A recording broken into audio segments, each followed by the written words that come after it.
UP के संभल के शाही जामा मस्जिद मामले पर शुक्रवार को सुप्रीम कोर्ट में अहम सुनवाई हुई और इस दौरान सुप्रीम कोर्ट ने निचली अदालत की कार्रवाई पर रोक लगा दी। इस मामले में निचली अदालत तब तक कुछ कार्रवाई नहीं कर सकेगी जब तक मस्जिद के सर्वे के खिलाफ मुस्लिम पक्ष की याचिका हाईकोर्ट में लिस्टेड नहीं हो जाती। वहीं शाही जामा मस्जिद के सर्वे पर रविवार को हुई हिंसा को देखते हुए आज जुमे की नमाज से पहले संभल के चप्पे चप्पे पर पुलिस की तैनाती कर दी गई। आपको बता दें कि पिछली बार हुई हिंसा में 4 लोगों की मौत हो गई थी, जबकि 20 से अधिक लोग बुरी तरीके से घायल हो गए थे, जिसके चलते फिर से हालात ना बिगड़े इसके लिए पुलिस सुबह से ही अलर्ट मोड पर है और ड्रोन और सीसीटीवी कैमरों की मदद से भी निगरानी रखी जा रही है। आपको बता दें कि संभल शाही जामा मस्जिद कमेटी ने निचली अदालत के आदेश को सुप्रीम कोर्ट में चुनौती दी। सुप्रीम कोर्ट ने मस्जिद कमेटी को हाई कोर्ट जाने को कहा और साथ ही हाई कोर्ट को ये भी आदेश दिया कि वो मस्जिद कमेटी की याचिका की लिस्टिंग 3 वर्किंग डे के भीतर करे। चीफ जस्टिस संजीव खन्ना और जस्टिस पीवी संजय कुमार की बेंच ने सर्वे कमिश्नर की रिपोर्ट को सीलबंद लिफाफे में रखने का आदेश दिया है और साथ ही अब सर्वे रिपोर्ट भी नहीं खुलेगी। हालांकि इसे अभी तक पेश नहीं किया गया है। संभल में जामा मस्जिद के हरिहर मंदिर होने का दावा किया गया था और संभल की ट्रायल कोर्ट में शुक्रवार को सुनवाई होनी थी, लेकिन इसे भी टाल दिया गया और इस पर अब 8 जनवरी को सुनवाई होगी। इसी दिन सर्वे रिपोर्ट भी दाखिल हो सकती है। फिलहाल अब सब कुछ हाईकोर्ट पर निर्भर करता है। वहीं सुप्रीम कोर्ट ने साफ कहा कि हाईकोर्ट की अनुमति के बिना निचली अदालत कोई कार्रवाई नहीं करेगी। सुप्रीम कोर्ट ने अभी मस्जिद कमेटी की याचिका का निपटारा नहीं किया है। अभी ये सुप्रीम कोर्ट में पेंडिंग ही रहेगी और इस याचिका पर 6 जनवरी को सुनवाई होगी।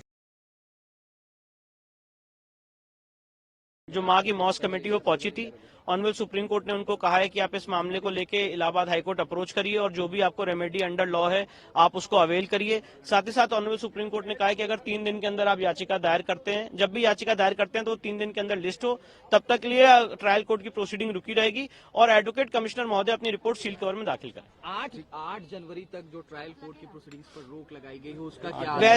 वैसे ही केस 8 जनवरी को लगा है और उससे पहले हाईकोर्ट अप्रोच करने के लिए कहा गया है, तो उससे पहले ही हाईकोर्ट पहुंच जाएगा मामला और हाईकोर्ट निर्धारित करेगा कि ट्रायल की प्रोसीडिंग स्टे होनी कि नहीं होनी है। आज हमने मस्जिद की तरफ से अपीयरेंस दी और उसमें नकलें मांगी वादी पक्ष से, उन्होंने हमें नकलें देने के लिए आदेशित कर दिया। न्यायालय ने 8 जनवरी मुकर्रर कर दिया। आज क्या सर सर्वे की रिपोर्ट भी पेश? सर्वे रिपोर्ट पेश नहीं हुई, दरखास्त दी उन्होंने कि टाइम दे दिया जाए और उस पर हमने आपत्ति रिपोर्ट दाखिल करने के लिए दोबारा से नहीं कोई सर्वे नहीं।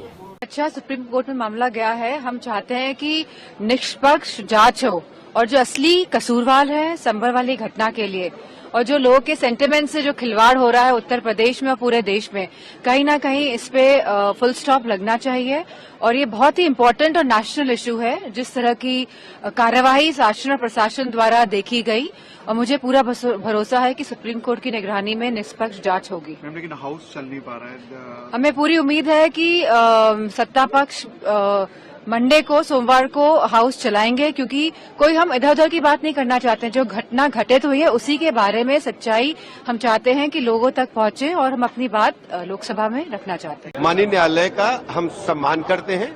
सर्वोच्च न्यायालय ने जो भी आदेश दिया है हम उसका सम्मान करेंगे, उस आधार पर काम करेंगे। और सबसे बड़ी चुनौती हमारे सामने है कि हम किसी भी व्यक्ति को कानून हाथ में लेने नहीं देंगे, लॉ एंड ऑर्डर को मेंटेन करेंगे और निष्पक्ष जांच करा करके जो भी दोषी होगा उसके खिलाफ कार्रवाई होगी, ये हमारी प्रतिबद्धता है। माननीय न्यायालय के आदेश का सरकार सदा से पालन करती है। समाजवादी पार्टी लगातार माननीय न्यायालय के आदेशों का उल्लंघन करने वाला कार्य करती है। मैं माननीय न्यायालय के फैसले का स्वागत करता हूं और समाजवादी पार्टी और उनके गुंडों, अपराधियों, माफियाओं, दंगाइयों को हिदायत देता हूं कि माहौल खराब करने की कोशिश न करें, अन्यथा समाजवादी पार्टी डूब जाएगी। खोजेंगे दूरबीन लेकर के भी तो पता नहीं चलेगा। यही इम्पोर्टेंट था और यही हमारा लक्ष्य भी था।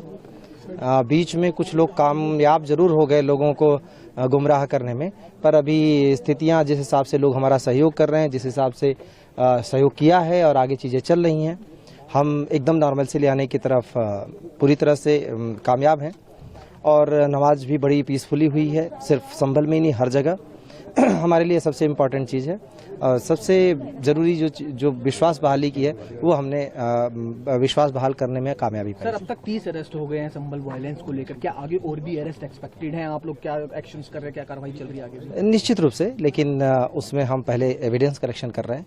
एविडेंस कलेक्ट होना जरूरी है। मैंने जैसा कहा है पहले से भी कहता रहा हूं कि बिना साक्ष्य के कोई भी कार्रवाई नहीं करेंगे। तो साक्ष्य संकलन कर रहे हैं, काफी हो भी चुका है, काफी लोग चिन्हित भी किए जा चुके हैं। हमारा जो ज्यादा जोर है उन लोगों को डिटेन कर, उन लोगों को अप्रीहेंड करने में, उन लोगों की पहचान करने में जिन्होंने साजिश रची या इसकी भूमिका, इसमें प्लानिंग में मेन रोल प्ले किया, लोगों को गुमराह करने में रोल प्ले किया।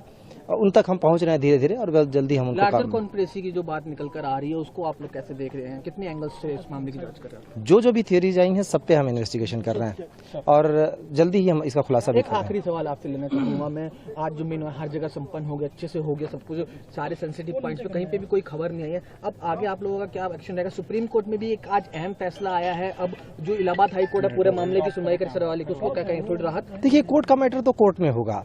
जहां हम पार्टी हैं वहां पर हम कोर्ट के आदेश का अनुपालन कर रहे हैं, जहां पे हम पार्टी नहीं है वहां पे कोर्ट जैसा आदेश देगी, जिस हिसाब से होगा चीजें होंगी। आगे भी इसी तरह बातचीत करें, सब कुछ शांतिपूर्ण? ऑब्वियसली हम सबसे इम्पोर्टेंट चीज बातचीत ही और वही हम कर रहे हैं।